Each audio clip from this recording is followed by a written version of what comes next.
வணக்கம் நண்பர்களே.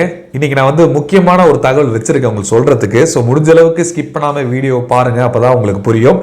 ஆனால் அதுக்கு முன்னாடி நம்ம சப்ஸ்கிரைபர் ஒருத்தர் 2 தினங்களா என்னால் அவர் கமெண்ட்டை பார்க்க முடிஞ்சது. உங்கள் மூஞ்சியே பார்த்துக்கிட்டு இருக்க முடியல, ஏதாவது ஒரு இமேஜோ இல்லை ஏதாவது ஒரு காணொலியோ போட்டு விடுங்க அப்படின்னு ஒரு கோரிக்கை வச்சுருந்தாரு. ஆக்சுவலாக நான் ஜியோ பாலிட்டிக்ஸோ இல்லை டிஃபென்ஸ் அப்டேட்டோ டெய்லியுமே கொடுக்கறதுக்கு முயற்சிகள் மேற்கொள்வேன். ஸோ என்னால் ரெக்கார்டட் வீடியோ போட முடியாத ஒரு சிச்சுவேஷனில் நான் லைவ்லேயே ஒரே ஸ்டெச்சில் 10லேருந்து 15 நிமிஷம் எந்த ஒரு இன்டரப்ஷன் இல்லாமல் நான் உங்களுக்கு செய்தியை சொல்லிடுவேன். அதனால தான் என்னால் ஸ்க்ரீன்ஷாட்டோ இல்லை இமேஜோ போட முடியல. ஸோ மன்னிச்சுக்கோங்க, கொஞ்சம் அட்ஜஸ்ட் பண்ணிக்கோங்க. இன்னைக்கு ரெக்கார்டட் வீடியோ தான், கண்டிப்பாக இமேஜ் போடுறேன்.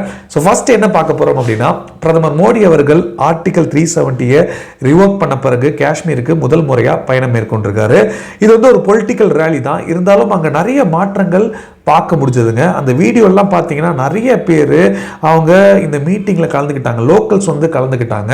அது மட்டும் இல்லாமல் அங்கே ஒரு சுவாரஸ்யமான ஒரு விஷயமும் நடந்திருக்கு. என்னன்னா, அங்கே ஒரு இளைஞர் அந்த மீட்டிங்லேருந்து டைரக்டாக பிரதமர் மோடி கிட்ட இன்ட்ராக்ட் பண்ணுற மாதிரி மைக்கில் பேசியிருக்காரு. அதில் அவர் என்ன சொல்லியிருக்காரு அப்படின்னு பார்த்தீங்கன்னா, இங்கே எப்பேற்பட்ட ஒரு மாற்றம் ஏற்பட்டிருக்கு அப்படின்னா, அதாவது நான் கிட்டத்தட்ட கம்மி குவான்டிட்டியில் ஒரு 10-15 கிலோவுக்கு நான் தேன் அன்றாடம் விற்றுக்கிட்டு இருப்பேன். ஆனால் இன்னைக்கு ஒரு நிறுவனமாக இதை மாற்றி எங்கள் நிறுவனம் 5000 கிலோ தேனை நாங்கள் விற்பனை பண்ணியிருக்கோம். ஸோ இப்போதைக்கு எங்களுக்கு ஒட்டுமொத்த மார்க்கெட்டுக்கு பெரிய ஆக்சஸ் இருக்குது. எங்களோட டிஜிட்டல் டிரான்ஸ்ஃபர்மேஷன், அதுவும் இந்த யூபிஐ மாதிரியான ஒரு பேமெண்ட் மெத்தட்னால எங்களுக்கு வியாபாரம் அதிகரிச்சிருக்கு. ஸோ இதனால் இளைஞர்களுக்கும் மிகப்பெரிய ஒரு மாற்றம் ஏற்பட்டு அப்படின்னு சொல்றாரு. நானும் இன்னி வரை இளைஞர்களுக்கு கண்டிப்பா உதவிகள் பண்ணுவேன், அவங்களுக்கு எப்படி இந்த மாதிரி தொழில்கள் பண்ணுன்ற உதவிகளை பண்ணுவேன் அப்படின்றதும் அவர் சொல்லியிருக்காரு. அது மட்டும் இல்லாம முடிக்கும் போது எனக்கு உங்களோட ஒரு செல்ஃபி எடுத்துக்கணும்னு ஆசை, எடுத்துக்கலாமா அப்படின்ற கேள்வியும் கேட்டிருக்காரு. உடனே மாநாடு முடிஞ்ச உடனே பிரதமர் மோடி அவர்கள் அந்த இளைஞரோட செல்ஃபி எடுத்துட்டு அதை வேற ட்விட்டர்ல பகிர்ந்திருக்காரு. ஸோ இப்படி ஒரு சிச்சுவேஷன் இன்னைக்கு காஷ்மீர்ல மாறி இருக்கு. கண்டிப்பா ஒரு நல்ல விஷயம் தான். இருந்தாலும் இதை எப்படி கண்டினியூ பண்ணிட்டு இருக்க போறோம் அப்படின்றதான் ஒரு பெரிய கேள்வி. இருந்தாலும் பாகிஸ்தான் முடிஞ்ச அளவுக்கு ஊடுருவ முயற்சிகளை பயங்கரவாதிகள் மூலமா முயற்சிகளை மேற்கொண்டுட்டு தான் இருக்காங்க. அதை நம்மளோட பாதுகாவலர்கள் தடுத்துக்கிட்டு தான் இருக்காங்க. ஸோ இந்த சிச்சுவேஷனும் மாறாம தான் இருக்கு. ஆனால் அதே சமயத்தில் இப்போ பாகிஸ்தானோட புதிய பிரதமராக தேர்ந்தெடுக்கப்பட்டிருக்க இந்த ஷெபாஸ் ஷெரீஃப் இருக்கார் பாருங்க, IMF இன்டர்நேஷனல் மானிட்டரி ஃபண்டு கிட்ட மேலும் $3 பில்லியன் எங்களுக்கு கடன் உதவி வேணும்ன்ற ஒரு கோரிக்கையை வச்சிருக்காரு. பொதுவாக இந்த IMFல ஒரு நாட்டுக்கு கடன் தராங்க அப்படின்னா, இப்போதான் சமீபத்தில் $700 மில்லியன் பாகிஸ்தான் கொடுத்துருக்காங்க. இப்போ $3 பில்லியன் கேட்குறாரு. ஸோ மற்ற நாடு கிட்ட ஒரு வாக்கெடுப்பு நடத்துவாங்க. அந்த வாக்கெடுப்புல இதுவரைக்கும் இந்தியா நீங்க என்ன பண்ணிட்டு போங்கன்னு புறக்கணிச்சுட்டு தான் போனாங்க. ஆனா இந்த வாட்டி ஒரு விஷயத்தை தெளிவா சொல்லியிருக்காங்க. என்ன சொல்லியிருக்காங்க அப்படி பாத்தீங்கன்னா, அதாவது நீங்க $3 பில்லியன் பாகிஸ்தானுக்கு லோன் தர்றது பிரச்சனை இல்லை. ஆனா இந்த லோன்ல பலவிதமான விஷயங்கள் இருக்கு, நீங்க கரெக்டா மானிட்டர் பண்ணணும். இவங்களோட பேலன்ஸ் ஷீட் தெளிவா இருக்கா, இது எதுக்காக பயன்படுத்துறாங்கன்ற எல்லா விஷயங்களும் தெளிவா இருக்கணும். ஸோ இந்த மானிட்டரிங் சிஸ்டமை நீங்க உருவாக்கிட்டு தான் லோன் தரணும் அப்படின்ற ஒரு அழுத்தங்களை கொடுத்திருக்காங்க. ஏன்னா இந்த அமௌண்ட் பயங்கரவாதத்துக்கோ இல்லாட்டி இன்னொரு நாடை தாக்குறதுக்கான டிஃபென்ஸ் பொருட்கள் வாங்குறதுக்கோ இல்லாட்டி மற்ற நாடுகளுக்கு கடன் வாங்கியிருப்பாங்க, அந்த நாடுகளுக்கு கடனை திருப்பி செலுத்த முடியாம இந்த கடனை வாங்கி அந்த நாடுகளுக்கு கடன் கொடுக்கிற மாதிரியான விஷயங்கள் மேற்கொள்வாங்க. ஸோ இது எல்லாமே இருக்கக்கூடாது.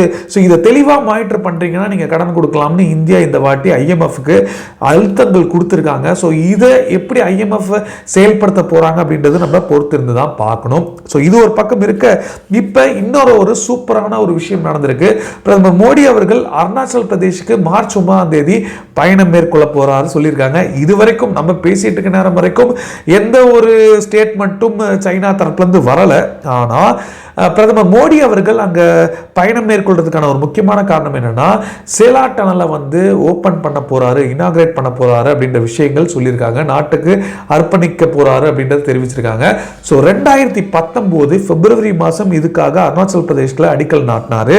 ஏப்ரல் 1 2019 இதுக்கான வேலைகள் தொடங்குச்சு. கிட்டத்தட்ட 5 வருஷத்துல முக்கியமான டனல் நீங்க சாதாரணமா எடுத்துக்கூடாது. ஏன்னா 13,000 அடி உயரத்தில் இந்த டனலை வந்து கட்டியிருக்காங்க. அதுவும் 1.5 கிலோமீட்டர் ட்வின் டியூப்ஸ் இருக்கிற டனல்ஸ் வந்து கட்டியிருக்காங்க. ஸோ இந்த அளவுக்கு முக்கியத்துவமாக இருக்குது இந்த டனல். ஸோ வேர்ல்டுலேயே வந்து இந்த அளவுக்கு 13,000 அடி உயரத்தில் 1.5 கிலோமீட்டர் டனல்ஸ் வந்து இதான் முதல் முறை அப்படின்னு சொல்லியிருக்காங்க.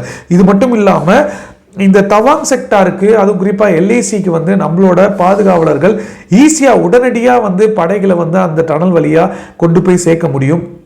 அதுவும் எல்லா விதமான கிளைமேட் கண்டிஷன்லையும் இதை வந்து பயன்படுத்தலாம் அப்படின்றத தெரிவிச்சிருக்காங்க. இதுதான் ரொம்ப முக்கியத்துவம் வாய்ந்ததாக இருக்குது. ஏன்னா இப்போ இருக்கிற ஹைவேஸ்லாம் பார்த்தீங்கன்னா ஒருவேளை இந்த வின்டர் சீசன் வந்துருச்சுன்னா அது அப்படியே மூடப்பட்டிருக்கும். ஸோ இந்த டனல் ரொம்ப முக்கியத்துவம் வாய்ந்ததாக இருக்குது நம்மளோட பாதுகாவலருக்கு. அது மட்டும் இல்லாமல் இது டூரிசம் வந்து மிகப்பெரிய லெவலில் பூஸ்ட் பண்ணும் இந்த அருணாச்சல் பிரதேஷ் செக்டாரில் அப்படின்னு சொல்லியிருக்காங்க. டூரிசம் வந்து கண்டிப்பாக ஸ்டேட்டுக்கும் வந்து ஒரு ரெவன்யூ கிடைக்கும். இந்த ரெவன்யூனால அவங்களும் ஒரு இன்ஃப்ரா டெவலப்மெண்ட் ஆக்டிவிட்டிலேருந்து இறங்குவாங்க. ஸோ இது ஆக்கியூபைடாவே அந்த பகுதியில் வச்சிருக்கும் அப்படின்றதா நமக்கு ரொம்ப தெளிவாக தெரியுது. ஸோ இந்த டனல் வந்து இப்போதைக்கு இன்னும் நிறையா இந்த டிஃபென்ஸுக்கு பயன்படுற மாதிரியே நிறைய விஷயங்கள் பிஆர்ஓ வேகமாக செயல்பட்டு இருக்காங்க. இதில் வந்து நமக்கு தெரியணும் 2019 இனாகிரேட் பண்ணியிருக்கார் பிரதமர் மோடி.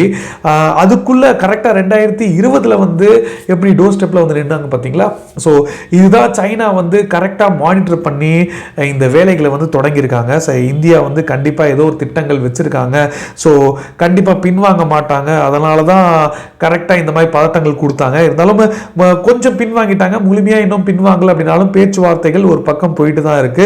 ஸோ எப்படி இதை இந்தியா ஃபர்தரா செயல்படுத்த போறாங்க, அது மட்டும் இல்லாமல் இந்த ஒர்க்கிங் மெக்கானிசம் குரூப் இரு தரப்புலையுமே சைனா இந்தியா தரப்புல வந்து இன்னும் பேச்சுவார்த்தைகளுக்காக ஒரு சில வேலைகள் பண்ணிக்கிட்டு இருக்காங்க. ஸோ மொத்தமாக இதுக்கான தீர்வு கொஞ்சம் காத்திருக்க வேண்டிய ஒரு கட்டாயம் இருக்குது அப்படின்றது தான் நமக்கு தெரியுது. ஸோ இதை தொடர்ந்து அடுத்து நம்ம பார்க்க போகிற ஒரு முக்கியமான தகவல் என்ன அப்படின்னு பார்த்தீங்கன்னா, அதாவது கோத்தபய ராஜபக்சே எல்லாருக்கும் தெரியும், இலங்கையோட முன்னாள் பிரசிடெண்ட்டாக இருந்தவர். ஸோ இவர் வந்து எப்படி வந்து நாட்டை விட்டு வெளியேறினார் அப்படின்றதெல்லாம் ஹிஸ்ட்ரி, அதை பற்றி நம்ம அதிகமாக பேச தேவையில்லை. ஆனால் இப்போ அவர் வந்து ஒரு புக்கு வெளியிட்டிருக்காரு. இந்த புக்கு வந்து ரொம்ப தெளிவாக நிறைய விஷயங்கள் சொல்லியிருக்கு. மறைமுகமா நிறைய இந்தியாவை தாக்கி பேசியிருக்காருங்க. அதுவும் இந்த புக்கில் வந்து எதனால் வந்து நான் வெளியேறினேன், எனக்கு எதிராக உள்நாட்டு கட்சி மட்டும் இல்லை வெளிநாட்டில இருந்து நிறைய இன்டர்வென்ஷன் வந்து இருந்திருக்கு அப்படின்னு இந்தியா பேரை மென்ஷன் பண்ணாமல் இதில் வந்து சொல்லியிருக்காரு. ஸோ பெரிய சதி திட்டமே எனக்கு பின்னாடி நடந்திருக்கு. ஏன்னா இந்த கோவிட்னால எவ்வளோ ஒரு துயரங்களை வந்து எல்லா நாடுகளும் சந்திச்சிருக்கு. ஸோ இந்த துயரங்களை வந்து நான் ரெக்கவர் பண்ணுறதுக்கான முயற்சிகள் மேற்கொண்டு அதனால நிறைய விஷயங்கள் நடந்துகிட்டு இருந்து இது கரெக்டா ரெக்கவர் ஆகி வர நேரத்தில் என்ன வந்து இந்த மாதிரி வெளியே அமிச்சிட்டாங்க அப்படின்னு இவர் குற்றம் சுமத்துறாரு. அதாவது அவர் வெளியில் வந்துட்ட பிறகு இப்போ நடந்திருக்க ரெக்கவரி வந்து அவர் தான் காரணம், அவர் போன பிறகு இந்த ரெக்கவரி நடந்திருக்கு. ஸோ அவ்வளோ வேலைகள் நான் வந்து பண்ணி வச்சுட்டு போயிருந்தேன், ஆனால் இப்போ வந்து வேற யாரோ பணத்தை தின்றாங்க அப்படின்ற மாதிரி விஷயங்களை சொல்றாரு. அதுவும் குறிப்பாக 60 வருஷங்கள் சுதந்திரத்துக்கு பிறகு எந்த ஒரு வெளிநாட்டு சக்தியும் இந்த அளவுக்கு இலங்கையோட அரசியலில் ஈடுபடவே இல்லை, உள்ள நுழையவே இல்லை. வேணுகிட்டுமே இலங்கை அரசியலை மாற்றம் கொண்டு வரதுக்காக வெளிநாட்டு சதிக்காரங்க வந்து இந்த அளவுக்கு செயல்படுத்துறாங்க. இன்னைக்கு வந்து அது வந்து ரொம்ப காமனாக போயிடுச்சு இலங்கையோட அரசியலில். ஸோ இது வந்து கண்டிப்பாக தடுத்து நிறுத்தணும் அப்படின்ற விஷயங்களை இவர் இந்த புக்கில் வந்து வெளியிட்டிருக்காரு. எப்படி பாகிஸ்தானில் வந்து நவாஸ் ஷெரீஃப் திருப்பி பாகிஸ்தானுக்கே வந்துட்டாரோ அதே மாதிரி இப்போ கோத்தபய ராஜபக்சேவும் திருப்பியும் இதுக்கான ஒரு சில வேலைகள் பண்ணிக்கிட்டு இருக்காரோ அப்படின்னு நமக்கு தெரியுது. இருந்தாலும் மார்ச் 2022 கரெக்டா எல்லா விஷயங்களும் கண்ட்ரோலில் கொண்டு வரதுக்கான முயற்சிகள் மேற்கொண்டுட்டு இருந்தேன். அது கரெக்டா வரும்போது ரொம்ப தெளிவாக பிளான் பண்ண மாதிரி எல்லா தாக்குதலும் ஒவ்வொரு நாளைக்கும் ஒவ்வொரு மாதிரி நடந்திருக்குன்னா இது உள்நாட்டு சதி மட்டும் இல்லை அப்படின்றத ரொம்ப தெளிவாக சொல்றாருங்க. ஸோ இந்த வெளிநாட்டு சதின்னும் போது இப்போதான் வந்து இந்த மால்தீவ்ஸ் கொஞ்சம் கொஞ்சமாக எழுந்திருக்காங்க. அதாவது டைரக்டா சைனா கிட்டையும் அதே மாதிரி இந்தியாவுக்கு எதிரான செயல்படுறதுக்கு. ஸோ இலங்கை வந்து இப்போ கொஞ்சம் காமா இந்தியாவோட ஒன்றிணைஞ்சு இலங்கை ஆக்சுவலாக புரிஞ்சுக்கிட்டாங்க. ஸோ அவங்க வந்து இப்போ அமைதியாக இந்தியாவோட ஒன்றிணைஞ்சு செயல்படுத்திட்டு இருக்காங்க எல்லா விஷயங்களுமே. ஸோ இந்த நேரத்தில் மால்தீவ்ஸ் இப்போ இந்தியாவுக்கு எதிராக செயல்பட ஆரம்பிச்சிருக்காங்க. ஸோ நம்மளோட குரல்களை கொடுத்தோம்னா கரெக்டாக இருக்கும், கொஞ்சம் மேட்ச் ஆகும் அப்படின்னு. ஏன்னா இந்த தேச உணர்வை தூண்டி விட்டுட்டு அப்படியே நம்ம திருப்பியும் அதில் குளிர் காயலாம் அப்படின்ற விஷயங்களில் கோத்தபய ராஜபக்சே இருக்கலாம் சொல்லப்படுது. இருந்தாலும் ராஜபக்சே ஃபேமிலி திருப்பியும் முழு நேர அரசியலுக்குள்ள வர்றதுக்கான வாய்ப்புகள் இருக்கா அப்படின்றது நமக்கு தெரியலங்க. உங்களுக்கு தெரிஞ்சதுன்னா தாராளமாக கீழே கமெண்ட் சொல்லுங்கள். நானும் படித்து தெரிஞ்சிருக்கேன் இருக்கா இல்லையா அப்படின்றது. ஸோ இதான் நான் வந்து இன்னைக்கு முக்கியமாக சொல்லணும்னு நினச்ச ஒரு விஷயம். கண்டிப்பாக இலங்கை ஒரு விதமான கவலையில் தான் இருப்பாங்க, ஒருவேளை அவர் வராரா இல்லையோ. ஆனால் ராஜபக்சே ஃபேமிலி ஒட்டுமொத்த இந்தியா மேலே கோவங்களில் இருக்காங்க அப்படின்றது மட்டும் தெளிவாக தெரியுது. ஸோ என்ன நடக்க போகுது அப்படின்றத பார்ப்போம். உங்களுக்கு இந்த தகவல் பிடிச்சிருந்ததுன்னா உங்கள் ஃப்ரெண்ட்ஸுக்கிட்ட ஷேர் பண்ணுங்கள், லைக் பண்ணுங்கள். இது தவிர வேறு ஏதாவது கமெண்ட்ஸ் இருந்தாலோ தாராளமாக கீழே சொல்லுங்கள், நானும் படித்து தெரிஞ்சுக்கிறேன்.